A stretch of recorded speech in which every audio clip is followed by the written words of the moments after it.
जमहुरिये इस्लामी आणि सलाम बर खामेनी म्हणजे इस्लामचं राज्य येवो आणि खामेनीला सलाम अशा घोषणा देत 46 वर्षापूर्वी इराणमध्ये एक इस्लामिक क्रांती झाली होती.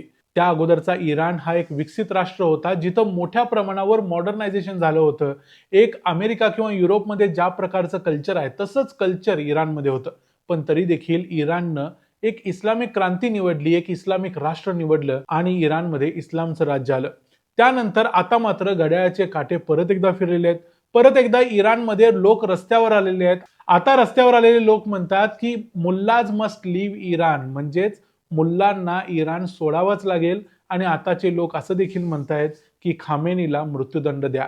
म्हणजे 46 वर्षात इराण पूर्णपणे वेगळ्या टोकावर जाऊन उभा राहिलेला आहे.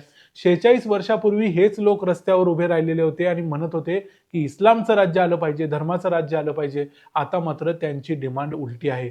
नक्की मग इराणमध्ये हे सगळं जे चाललंय ते का चाललंय, त्याचा परिणाम काय होईल आणि या चालण्यामागं इतर कोणकोणते फॅक्टर्स कारणीभूत आहेत आणि काय काय घडू शकतं, या सगळ्या गोष्टींची चर्चा करूया आजच्या या व्हिडिओमध्ये. मी आहे रणजित यादव आणि तुम्ही पाहताय द मराठी बाणा. भारताच्या शेजारी पाकिस्तान आहे आणि पाकिस्तानच्या पलीकडे इराण हे राष्ट्र आहे. त्यामुळे इराण हा भारताचा शेजारी आहे असं आपण म्हणू शकतो. या इराणमध्ये मागच्या जवळजवळ 46 वर्षांपासून अयातोल्ला म्हणजे एक प्रकारच्या धर्मप्रमुखाची सत्ता असते. तिथं सरकार येतं, निवडणुका होतात, पण त्या निवडणुकांना काही अर्थ नसतो. कोण प्रेसिडेंट आहे हे देखील तुम्हाला कळणार नाही किंवा त्याचं नाव कुठं तुम्ही ऐकणार नाही. खरं तर पेझेस्कियान नावाचा एक व्यक्ती आता इराणचा प्रेसिडेंट आहे.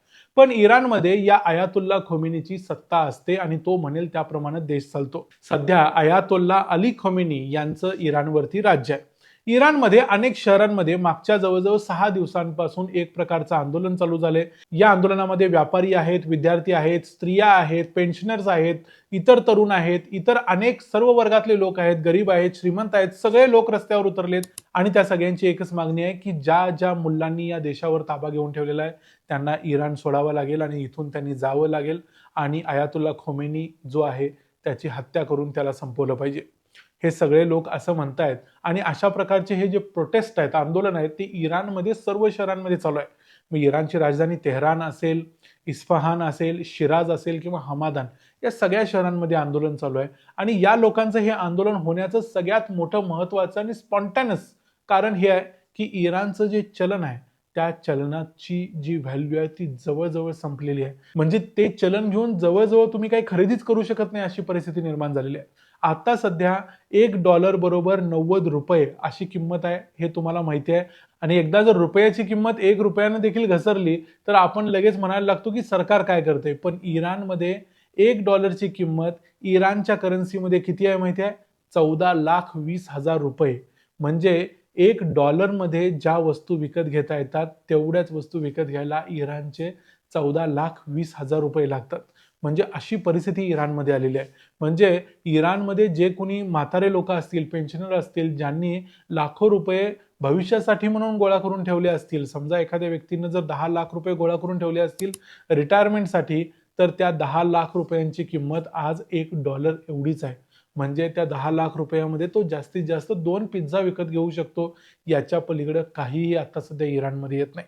मग इराणमध्ये ही परिस्थिती का आली, तर यामध्ये सर्वात महत्त्वाचं कारण आहे ते इराणवर असलेले सँक्शन्स, म्हणजे जी जी बंधनं सर्व देशांनी घातलेली आहेत. त्यामुळे इराण बरोबर आता सध्या जगातले अनेक देश कोणत्याही प्रकारचा व्यापार करत नाहीत आणि इराण ही काही सेल्फ सस्टेनिंग इकॉनॉमी नाही आहे. त्यामुळे इराण सगळं काही आपल्याच देशात बनवून आपणच खाऊ शकत नाही. शेवटी प्रत्येक राष्ट्राला काहीतरी व्यापार करावा लागतो. तो केला नाही तर इराणकडे परकीय चलन येत नाही ज्यामध्ये ते काहीतरी विकत घेऊ शकतील. त्यामुळे इराणची ही परिस्थिती आहे. आणि याच परिस्थितीमुळे इराणमध्ये मग भ्रष्टाचार मोठ्या प्रमाणावर वाढलेला आहे. चोऱ्या माऱ्या करण्याचे प्रकार वाढलेले आहेत. कारण बळी तो कानपिळी या न्यायानं मग पोलीस असतील, नोकरशाही असतील, हे सगळे लोक सत्तेवरती बसलेले असतात आणि त्यांना जिथं जिथं चोरी करणं शक्य असतं ते तिथं तिथं चोरी करायला लागतात. IRGC म्हणजे इस्लामिक रिव्होल्युशनरी गार्ड्स कॉर्प्स, म्हणजे इराणमधलं एक पोलीस दल आहे. हे पोलीस आपल्या मनानं जसा पाहिजे तसा कारभार करतात आणि इराणमध्ये न्याय द्यायचं काम हे जवळजवळ मुल्लांच्या हातात असतं. म्हणजे सगळे जे इस्लामिक क्लेरिक असतात, भारतात मध्ये मध्ये जे फतवे जाहीर करतात बघा, अशा प्रकारचे जे लोक असतात ते इराणमध्ये फतवे काढायचं काम करत नाहीत. ते तिथं ऑफिशियली तिथं न्याय द्यायचं काम करतात. त्यांच्या हातात संपूर्ण न्याय व्यवस्था दिलेली आहे. त्यामुळे ते म्हणतील तो कायदा. त्यामुळं लोकांना काय करायचं आणि काय नाही हा मोठा प्रश्न निर्माण झालाय. इराणमध्ये इंटरनेट सुविधा मिळत नाहीत, म्हणजे मिळत असतील तर त्या सरकारनं जेवढ्या दिल्यात तेवढ्या मिळतात. इराणमध्ये व्यवस्थित निवडणुका पार पाडल्या जात नाहीत. इराणमध्ये महिलांना कंपल्सरी हिजाब घालावा लागतो. जर एखाद्या महिलेने हिजाब घातला नाही तर त्याला शिक्षा आहे, डायरेक्ट फाशी. म्हणजे जाहीर रस्त्यावर आणून त्या बाईला मारलं जातं.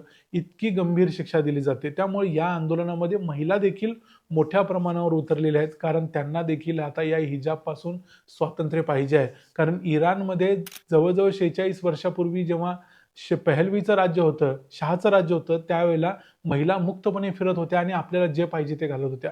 आता महिलांना हे करता येत नाही.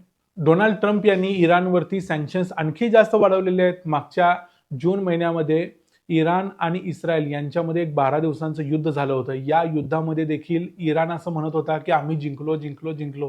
पण प्रत्यक्ष इराणमध्ये भरपूर मोठ्या प्रमाणावरती हानी झालेली होती. आणि इराणमध्ये जर खायचे वांदे असतील तर इराणच्या सरकारची प्राथमिकता असली पाहिजे की लोकांना खायला दिलं पाहिजे. पण प्रत्यक्षात इराणचं सरकार काय करतंय तर मोठ्या प्रमाणावर मिसाईल्स बनवतंय, बॉम्ब्स बनवतंय. आणि इराणमध्ये जो न्यूक्लिअर प्रोग्राम आहे जो त्यांनी हातात घेतलाय, त्यांना असं वाटतं की अणुबॉम्ब बनवला म्हणजे जणू काही सगळं कामच झालं. त्यामुळे या सगळ्या परिस्थितीमुळे इराणचे लोक त्रस्त आहेत. कारण इराणमध्ये समोर जे लोकांचा प्रश्न आहेत ते सोडून इराणचं सरकार वेगळ्याच तंद्रीमध्ये सध्या फिरतंय. इराणमध्ये सध्या मार्केट्स वगैरे सगळं काही बंद आहे. लोकांचे खायचे खरोखर वांदे आहेत. आणि अशा परिस्थितीत देखील काही लोक आपल्याकडे सुद्धा सांगत होती की इराणने इस्रायलला धडा शिकवला. इस्रायलला काय धडा शिकवला? काय फरक पडतो इस्रायलला? इस्रायल सगळं व्यवस्थित चाललेलं आहे, त्यांना काहीही फरक पडत नाही. इकॉनॉमी देखील महत्त्वाची असते. एकेकाळी मला वाटतं 1992-93ला जेव्हा बिल क्लिंटन निवडणूक लढवत होते, तेव्हा त्यांची घोषणाच होती, इट्स द इकॉनॉमी स्टुपिड. आणि हे या स्टुपिड लोकांना, इराणच्या स्टुपिड लोकांना अजून देखील 2025 पर्यंत 2026 आलाय तरी देखील कळलेलं नाही. आणि यामुळेच आता इराणची जी अयातोल्ला खोमेनी किंवा इराणमधल्या मुल्लांची जी महत्त्वाची सीट असते, त्या कॉम नावाच्या शहरावर देखील आता या आंदोलकांनी हल्ला केलाय. आणि तिथं जाऊन त्या आंदोलकांना आता घेरण्यात आले. आता त्या लोकांच्यावर देखील पोलीस गोळीबार करतायत. त्यामध्ये अनेक लोकांचा मृत्यू झाला. या घटना घडतायत.